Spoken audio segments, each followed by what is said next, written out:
Le football, on pense connaître. C'est le sport le plus populaire au monde, après tout.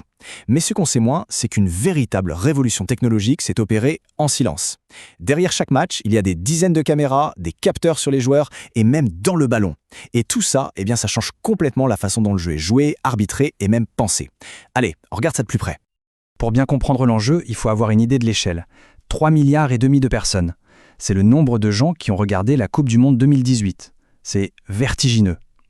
Ça veut dire que le moindre petit changement dans les règles ou la technologie a un impact absolument colossal, à l'échelle planétaire. Du coup, on peut se poser la question, est-ce que le foot qu'on regarde aujourd'hui est vraiment le même que celui d'il y a, disons, 30 ans ?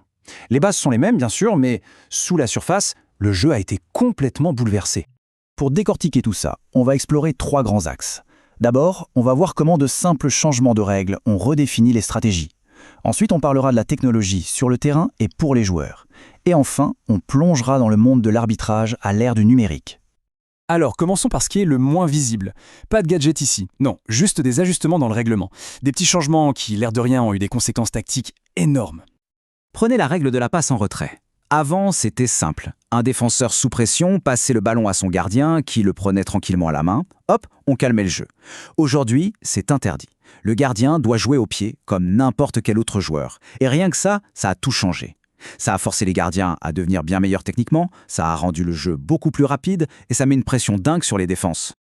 Un autre changement, qui paraît tout bête, c'est le système de points. Avant, une victoire, c'était 2 points. Du coup, faire 2 matchs nuls, ça rapportait autant qu'une victoire et une défaite. Les équipes jouaient souvent la sécurité pour ne pas perdre. Maintenant, la victoire vaut 3 points. Et là, le calcul n'est plus du tout le même. Il vaut bien mieux tenter de gagner un match, même si on perd le suivant, que de faire 2 matchs nuls. Ça a complètement changé la mentalité et ça a clairement encouragé un football plus offensif. Bon, après les règles, passons à la technologie qu'on peut voir, qu'on peut toucher. Celle qui concerne l'équipement des joueurs et le terrain. Rien que le ballon, c'est déjà un concentré de technologie. On est passé des vieux ballons en cuir qui se gorgeaient d'eau et devenaient super lourds à des matériaux synthétiques ultra légers. Tout est étudié par des ingénieurs pour améliorer l'aérodynamisme, la vitesse, la trajectoire. Bon, parfois ça rate un peu. On se souvient tous du fameux ballon Jabulani de la Coupe du Monde 2010. Les gardiens en font encore des cauchemars. Et l'équipement du joueur n'est pas en reste, bien sûr. Les maillots, par exemple, sont faits de tissus spéciaux qui évacuent la transpiration et aident à réguler la température du corps. Les chaussures, n'en parlons pas. Elles sont de plus en plus légères, conçues pour la vitesse, la puissance de frappe. Et même les gants des gardiens sont pensés pour réduire le risque de se retourner un doigt. Mais en réalité, les changements les plus profonds, les plus révolutionnaires, ce sont ceux qui sont invisibles. Aujourd'hui, les joueurs portent sur eux des capteurs qui collectent une quantité de données juste hallucinante. Leur position exacte sur le terrain, enregistrée 500 fois par seconde. Leur rythme cardiaque, la distance parcourue, l'intensité de leurs efforts. Tout est mesuré, analysé, notamment pour essayer de prévenir et d'éviter les blessures. Les joueurs sont devenus de véritables sources de données vivantes. Allez, on aborde maintenant le sujet qui fâche, ou en tout cas celui qui fait le plus parler, l'arbitrage. Là, l'objectif de la technologie est clair. Essayer d'atteindre une objectivité quasi parfaite et de mettre fin aux polémiques sans fin. Mais enfin, le ballon était largement dedans.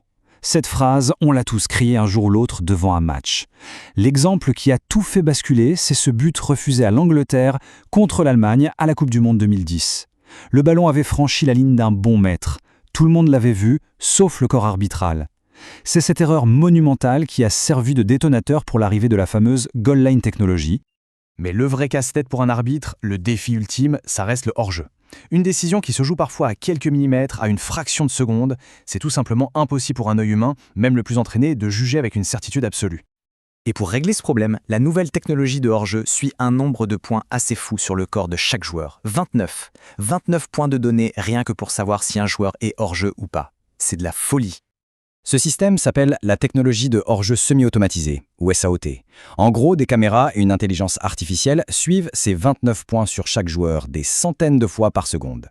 On combine ça avec un capteur dans le ballon et le système peut détecter un hors-jeu et envoyer une alerte aux arbitres vidéo en moins d'une demi-seconde.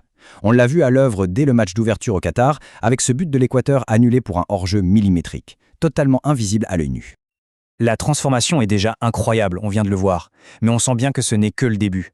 Alors on peut se demander, c'est quoi la suite ? Quelle est la prochaine étape pour la technologie dans le foot ? La vraie question, ce n'est plus de savoir si la technologie va continuer de changer le jeu, mais comment ? Est-ce qu'on verra un jour des entraîneurs sur le banc de touche avec des lunettes de réalité augmentée, analysant en direct des données que personne d'autre ne peut voir ? C'est une perspective assez fascinante qui montre que cette révolution ne fait vraiment que commencer.